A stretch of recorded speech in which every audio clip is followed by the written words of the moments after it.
Bonjour les élèves, j'espère que vous allez bien en cette situation particulière. Bienvenue chez moi et j'espère que je suis également bienvenue chez vous. J'espère que vous êtes bien installés, que vous avez bien toutes vos affaires de français. On va donc, ma foi, commencer cette première séance de cours dématérialisés. En espérant que tout se passe bien et que vous pourrez avoir accès à la vidéo. J'essaierai le plus souvent possible pour des notions de cours, de passer par la vidéo pour que vous n'ayez pas que des choses à lire, mais aussi des choses un peu à voir pour que ce soit un peu varié dans les supports. Et donc, voilà, ça fait 20 ans que je travaille. Je n'imaginais pas une seconde commencer un jour une carrière de youtubeuse grâce au coronavirus. Vous voyez, comme quoi, comme le dit le proverbe, la réalité dépasse souvent la fiction. Ça tombe bien, parce que justement, c'est le chapitre que nous allons étudier pour cette séquence, autour du thème « Regarder le monde, inventer les mondes ». La fiction pour interroger le réel. C'est parti! Inventer des mondes, raconter des mondes. Ça, c'est notre thème. Dans le titre de ce thème, les mondes sont au pluriel. Pourquoi au pluriel?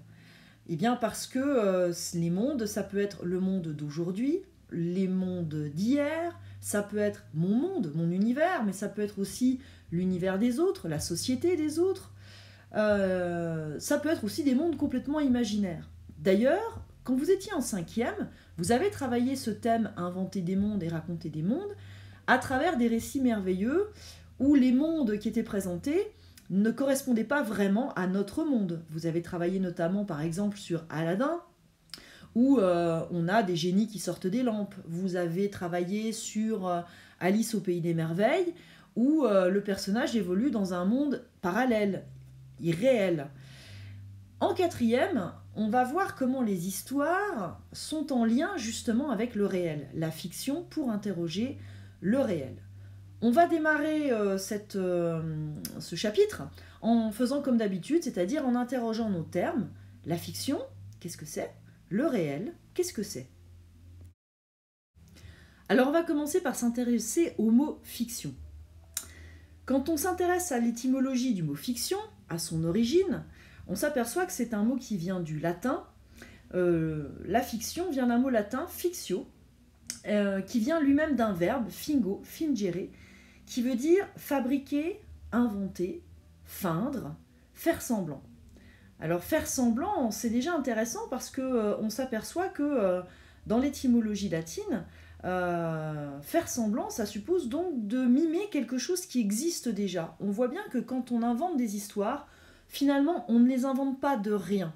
On les invente à partir d'une réalité qui existe déjà et qu'on va imiter, recopier, pour pouvoir éventuellement la déformer, la transformer. Alors si maintenant je regarde dans un dictionnaire la définition de fiction, qu'est-ce que je trouve?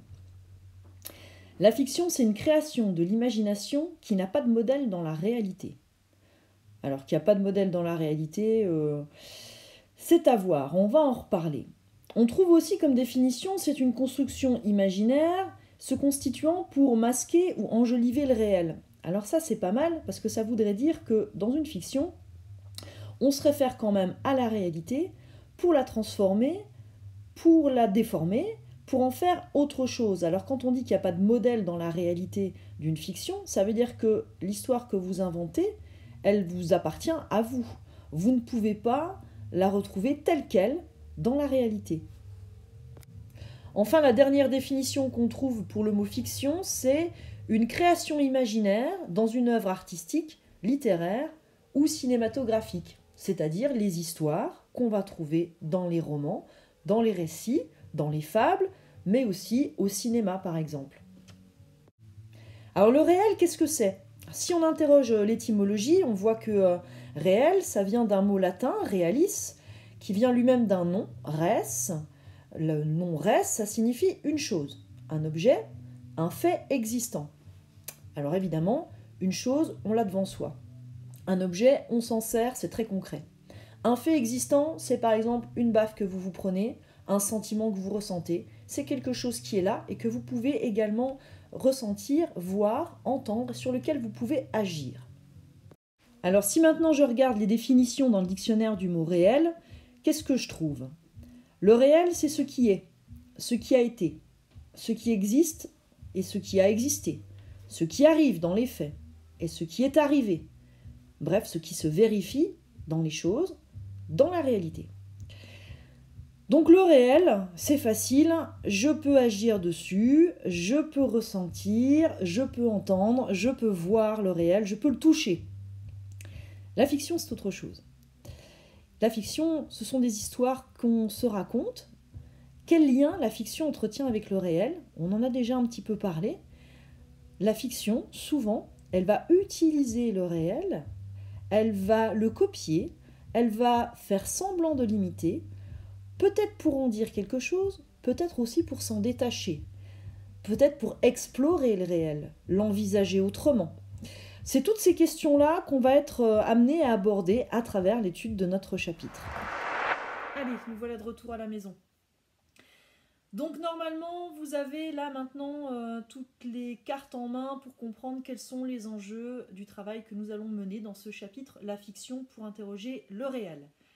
Vous allez trouver un PDF que je vais déposer dans votre cahier de texte. Dans ce PDF, vous allez retrouver la trace écrite que j'ai utilisée dans cette vidéo.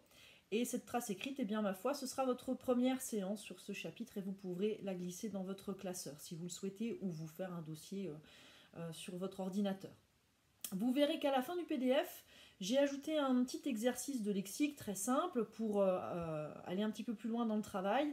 Je vais vous demander en fait de travailler autour des mots fiction et réel et je vais vous demander de trouver pour chacun de ces deux mots des synonymes et des mots de la même famille. Voilà, donc on se donne rendez-vous juste après que vous ayez accompli cet exercice. À bientôt.